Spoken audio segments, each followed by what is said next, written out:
So mga idol, gagawin natin. Magprito na naman tayo itong bangus. Itong ano natin, sausawan. May kalamansi tayo, may sili. No? So ang gagawin natin ito, lagyan muna natin ng asin. Budburan muna natin ng asin para lumasa yung ating bangus, di ba?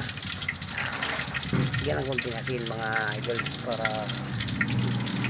kahit wala ka ng sausawan, masarap na yung bangus mo habang kinakain mo siya, no? Yan, tugtuin natin sariwa ito mga idol. Wala na yung dami pang sibureche. Kailangan natin yan.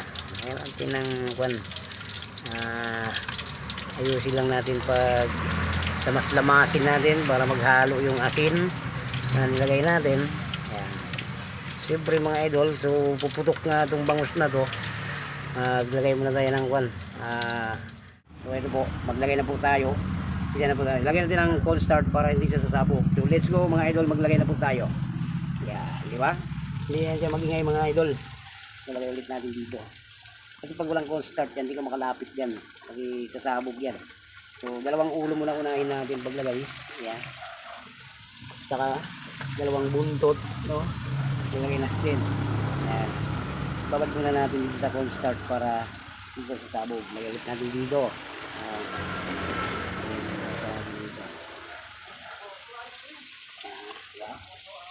So, babad ulit tayo para kapag natin. Ayan.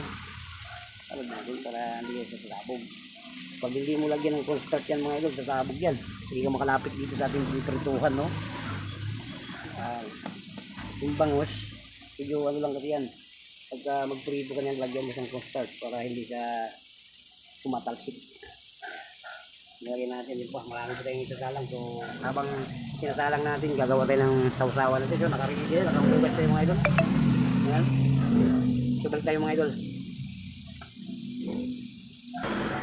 Kari natin. Yun, ang nakapaganda sa cornstarch. Parang, parang hindi siya matutulog. Diba?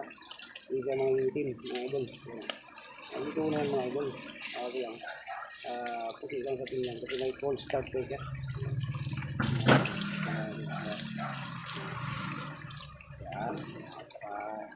Puti yung ating bangus, no?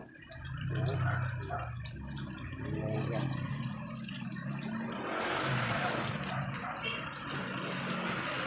So ang gagawin natin, kukuha tayo ng lalagyan ito. So luto na ito mga idol. So meron pa tayo sa salang. Meron pa tayo sa salang dyan.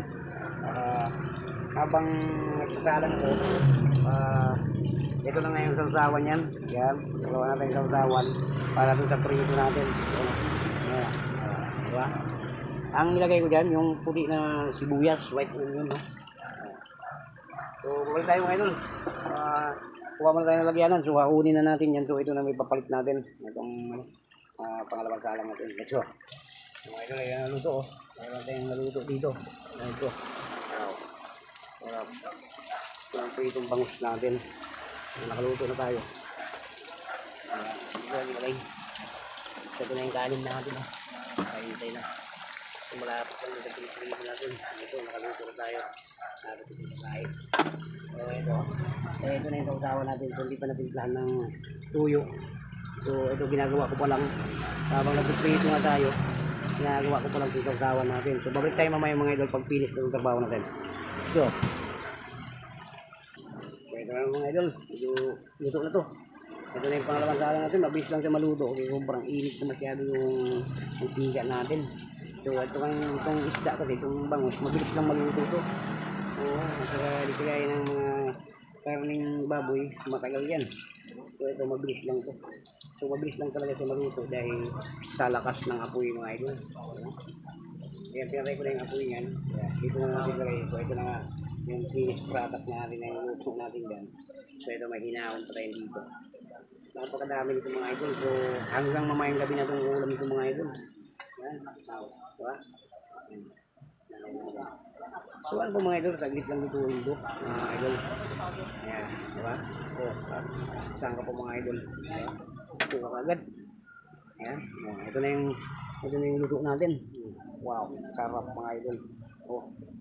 Pagkayaan iba yung sausawan natin. Sarap yung sausawan natin mga idol, lapit natin dyan.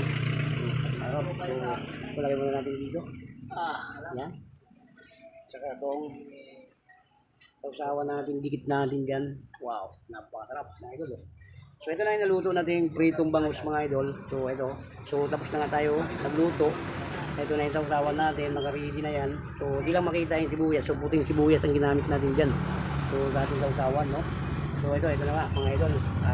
Lutong-luto na yung ating prito, yung pritong bangus. Yan, ito na sausawan natin. So ito na rin yung kanin natin, naka-ready na rin yung mga idol. So anong gagawin natin mga idol? Magsandok na tayo. Let's go! Ito na nga yung sausawan natin mga idol, haluin natin para masarap naman yung ating sausawan. May siling ano na yan mga idol, maanghang. Ayan, para ito na yung bangus natin. Wow, sarap mga idol. Yummy yung mga idol, no? So ito, nilagyan ko lang ng kalamansi yan para masarap yung sausawan natin. Sa binimplahan natin ng maayos yan. So ito na nga. So gagawin natin, magsasandok tayo ng kanin mga idol. Dito natin lagay.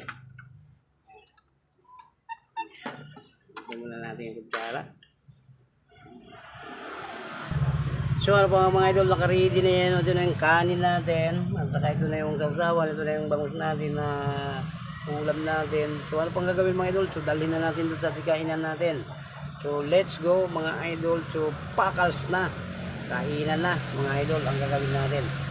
So ano pa mga idol, hanggang dito lang video natin. Maraming salamat kung sino man nakapanood itong video na to. Like and share lang mga idol para malaman natin kung saan makarating nating video.